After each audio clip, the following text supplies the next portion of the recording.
리만 커버처 텐서의 정의부터 뭐 비앙키 아이덴티티 그리고 리치 텐서, 아인슈타인 텐서까지 가는 동안 사실 뭐 많은 계산을 했지만 다 되게 추상적인 심볼릭한 계산이었고요.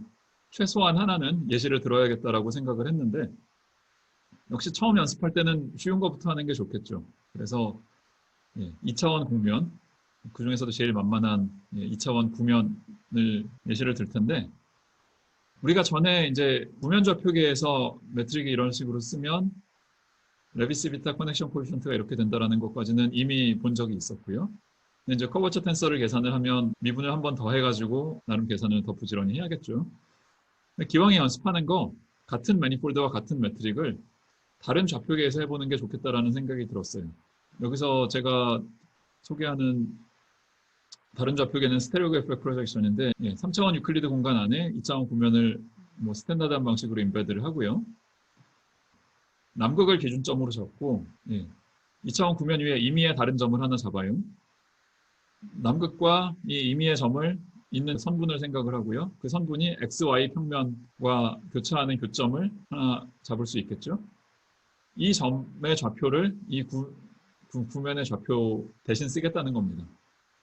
그러니까 진짜 우리가 기술하고 싶은 대상은 구면 위에 있지만 좌표 값은 평면에서 요 선분과 XY 평면 사이의 교점식으로 잡겠다는 거예요. 그러면은 이 점이 약간씩 움직이면서 매트릭을 측정을 할 수 있을 텐데 그거를 이 좌표 입장에서 다시 적으면 어떻게 적히느냐? 이 평면 위에서의 좌표를 XY라고 하면 저 위에서의 점과 아래에서 점 사이의 관계를 따지면 이런 오버올 팩터를 하나 붙여줌으로써 이 공면에서의 매트릭을 이 평면에서 취한 좌표로도 제대로 표현할 수 있다는 것을 보일 수가 있고요. 이 매트릭으로부터 출발해서 그냥 레비스 비타 커넥션 포뮬라를 이용을 해서 착착착 계산을 할 수 있겠죠. 계산을 하면 결과들이 이렇고요. 0이 아닌 성분의 개수는 뭐 전에 극좌표에서 했을 때보다 좀 늘어났지만 표현이 다른 건 그냥 이 분모 위에 뭐 2x가 나오느냐 2y가 나오는 정도만 다르고 비슷한 값들이 나오고요. 그래서 이 좌표계에서도 역시 커넥션 코에피션트로부터 출발해서 커버처 텐서를 계산을 할 수가 있는데 이미 아주 일반적으로 2차원에서는 인디펜던트한 성분이 하나밖에 없다라고 얘기를 했고요. 지금 우리가 다루고 있는 요 2차원 구면은 아주 완벽하게 대칭성을 가진 구면이기 때문에 모든 점에서 커버처 값이 같겠죠. 리치 스칼라 또는 뭐 가우스 커버처 값이 얼마냐로 귀결이 되는데 그거를 텐서식으로 나타내면 이런 식으로 적힙니다. 자, 그런데 이제 제가 물론 이런 얘기를 할 때는 계산 결과만 보여드린 거고 계산의 구체적인 과정이 어떻게 되느냐는 좀 다른 문제인데 뭐 이미 요 커넥션 코에피션트라도 한 번이라도 계산해 본 분들은 경험에서 알겠지만 계산 과정이 좀 길죠, 일단. 그 다음에 계산 결과를 어떻게 축약해서 나타낼지도 또 따져줘야 될 문제고요. 리만 커버처 텐서가 독립적인 성분이 좀 개수가 줄어든다고 했지만 어떤 식으로 줄어드는지 가지런히 정리하는 것도 일이고요. 근데 요령을 익히려면 처음에는 연습을 하는 수밖에 없습니다. 당연한 얘기지만요. 그래서 제가 여러분들한테 권하고 싶은 건 맨 처음 계산을 할 때 한 두 번째 계산할 때까지는 아무리 오래 걸리더라도 일일이 다 손으로 해보세요. 2차원 예시만 해도 노력이 꽤 들고 3차원, 4차원으로 가면은 노력이 좀 더 많이 드는데 1시간이 걸리든 하루가 걸리든 처음에는 손으로 꼭 해보시고요. 그래서 어느 정도 감이 좀 잡혔다라는 믿음이 생기면 세 번째, 네 번째부터는 절대로 손으로 다시 하지 마시고 컴퓨터한테 시키셔야 됩니다. 가장 최근에 나온 코드 중에 이 아인슈타인 파이 프로젝트라고 파이썬 랭귀지를 기반으로 이 웹사이트에 들어가면 다 자세히 설명이 나와 있는데 어려운 코딩은 다 해놨기 때문에 사용법만 익히면 됩니다. 뭐 파이썬 한 번도 안 만져봤다 그런 사람도 모든 패키지를 다 다운받아서 설치하고 제대로 돌아가는지 확인하고 예시까지 풀어보는데 하루 이틀 정도 시간이면 됩니다. 그래서 방금 제가 예시로 얘기한 2차원 구면을 두 개의 서로 다른 좌표계에서 계산해보는 예시를 저도 이제 실습 삼아서 한번 해봤는데요. 이건데요. 그러니까 아인슈타인 파이라는 패키지를 깐 상태에서 제목은 2차원 구면을 두 개의 서로 다른 좌표계로 하겠다. 그래서 이 첫 번째 문단은 그냥 패키지 불러드리는 거.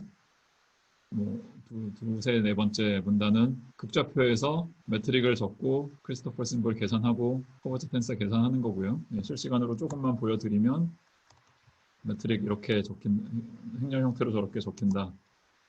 크리스토퍼 심볼 다 긁어 모으면 이렇게 적힌다. 류만 커버트 텐서 다 긁어 모으면 이렇게 적힌다. 류만 커버트 텐서와 매트릭 텐서 컴비네이션의 비례 관계를 따지면 가우스 곡률이 1이라는 값이 나온다는 것까지 순식간에 계산을 다 해주죠.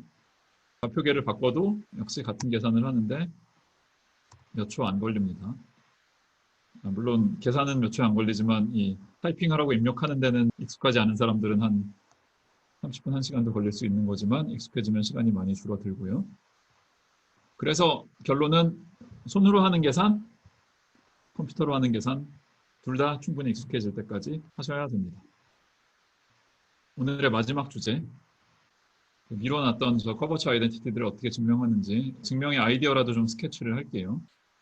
저 커버처에 관한 항등식을 증명하는 접근 방식이 크게 나눠서 두 가지 방식이 있는데요. 하나는 이제 코디네이트 베이시스에서 컴포넌트를 쭉 나열을 하고 그 컴포넌트를 좀 조작을 가해서 증명을 하는 거고요. 다른 방식은 특정 베이시스의 컴포넌트에 의존하지 않고 좀 더 추상적인 방식으로 R이라는 텐서에 X, Y, Z라는 벡터를 박아놨을 때 거기서 조작을 가하면 어떤 식으로 변형이 가능한지를 보는 건데 남은 시간이 짧으니까 컴포넌트 어프로치만 설명을 하고 그 코디네이트 인디펜던트 어프로치는 그냥 노트만 전달을 하고 마치겠습니다. 저 인덱스를 다 4개를 다 낮춘 저 컴포넌트는 코디네이트 베이시스에서 이런 식으로 적히는데요. 약간 변형을 하면 여기 그냥 편미분이 있는데 매트릭을 집어넣었다 뺐다 하는 식으로 조작을 해가지고 이 크리스토퍼 심볼 안에 인덱스가 다 낮아진 표현을 적고요. 이건 코베렌트 디리버티브가 더 이상 아니고 그냥 편미분이기 때문에 매트릭이 안으로 들어가는 과정에서 이런 텀들이 추가로 더 생기고요. 원래부터 그냥 기다리고 있던 텀들은 그대로 유지를 했는데요. 이거를 두 그룹으로 묶어요. 요 가운데 줄 텀이 생긴 과정은 앞에서 왔지만 두 그룹으로 묶을 때는 요 가운데 줄을 뒤쪽에다가 붙여가지고 요 R2라는 그룹으로 묶겠습니다. 여기서 하나 조심하셔야 될 게 요 R1이라는 그룹이랑 R2라는 그룹은 얼핏 보기에 각각이 텐서인 것처럼 써놨지만 각각은 텐서가 아니에요. 서로 다른 코디네이트 사이로 옮겨 다니면 두 개가 막 섞입니다. 하지만 이 커버처 아이덴티티를 증명하는 제한된 범위 안에서는 이렇게 그룹핑을 하는 게 큰 문제를 일으키진 않고요. 각 그룹을 조금 더 자세히 들여다보면 첫 번째 그룹은 바이 데피니션 이건데 이거를 레비스 비타 커넥션에 한해서 그 매트릭에 관한 포뮬라로 적으면 뭐 이렇게 되고요. 여기 컴마 C는 그냥 편미분의 쇼트핸드 노테이션이고 이거를 이제 요 두 텀은 C랑 T 인덱스를 서로 바꿔서 뺐다는 거 빼놓고는 차이가 없으니까 이렇게 추격해서 나타냈고요. 그럼 여기에 3개의 항이 있고 여기에 뒤에도 3개의 항이 있는데 잘 보면 서로 똑같이 생겨서 캔슬되는 항이 있어요. 그래서 캔슬되는 거 제거하고 나서 남은 것만 보면은 4개가 남습니다. 이거 2개는 플러스 사인으로 나오고 2개는 마이너스 사인으로 나오고요.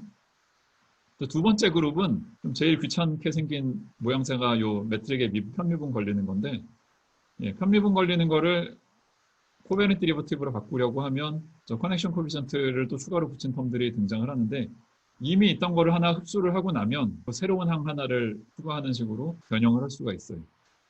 자, 그런데 레비스 비타 커넥션은 바이 데피니션 매트릭 컴패터빌리티를 가지고 있죠. 그래서 오히려 얘는 날아가고 그냥 편미분과 원래 있던 항을 이쪽으로 흡수하면서 제3의 텀으로 등장했던 텀만 남기고 사라지게 할 수 있습니다. 자, 이렇게 변형과 조작을 마친 상태에서 보면 처음에 출발했을 때보다 비교적 가지런하고 정돈된 모양이 남았는데요. 이 인덱스들 배열과 그다음에 부호들이 어떻게 배열됐는지를 잘 따져보면 이 첫 번째 그룹과 두 번째 그룹이 각각 따로따로 A, B, C, D 4개 항등식을 다 만족한다는 걸 눈으로 확인할 수 있습니다. 각각이 따로 만족을 하면 2개 합친 것도 당연히 만족을 해야겠죠. 그래서 이 특정 코디네이트 베이시스에 의존하는 방식이 인위적으로 두 그룹으로 나눴다는 게 뭐 단점이라면 단점이지만 각각의 텐서가 아니기 때문에 항등식 증명하는 데 있어서는 아주 요긴한 방식입니다. 세컨드 비앙키 아이덴티티는 별도의 노력이 필요해요. 왜냐하면 하나의 미분이 더 추가로 들어가기 때문에. 근데 시메트릭 커뮤테이션에 대한 숏핸드 노테이션을 하나 잘 도입을 하면 뭐 한 5줄 정도 적어줘야 되긴 하지만 그냥 다 복잡한 인덱스 따라가는 노테이션 싸움이고요. 적어도 한 페이지 범위 안에서 증명이 가능합니다. 시간 관계상 일일이 다 설명은 못하겠지만 베이시스 인디펜던트한 특정 코디네이트, 특정 베이시스에 의존하지 않는 방식으로도 모든 아이덴티티를 증명할 수 있는데 앞에 컴포넌트 방식은 1, 2, 3, 4번 그 대수적인 방정식을 한꺼번에 증명했던 거에 반해서 적어도 제가 아는 범위에서는 이 베이시스 인디펜던트 어프로치는 서로 다른 아이덴티티는 따로따로 증명해야 된다는 게 단점이고요. 퍼스트 비앙키 아이덴티티를 예시로 들었고요. 세컨드 비앙키 아이덴티티는 별도로 증명해야 된다는 사실은 전과 변함이 없고 역시 부지런히 계산을 하면 다 할 수 있습니다. 근데 뭐 이런 아이덴티티 증명은 계산에 의존한 증명이기 때문에 개념적으로 어렵진 않지만 과정은 나름 길기 때문에 여러분들이 처음부터 끝까지 유심히 부지런히 쫓아가는 걸 해볼 필요가 있고요. 뭐 노트에 다 적혀 있으니까 여러분들한테 남은 과정은 맡기겠습니다.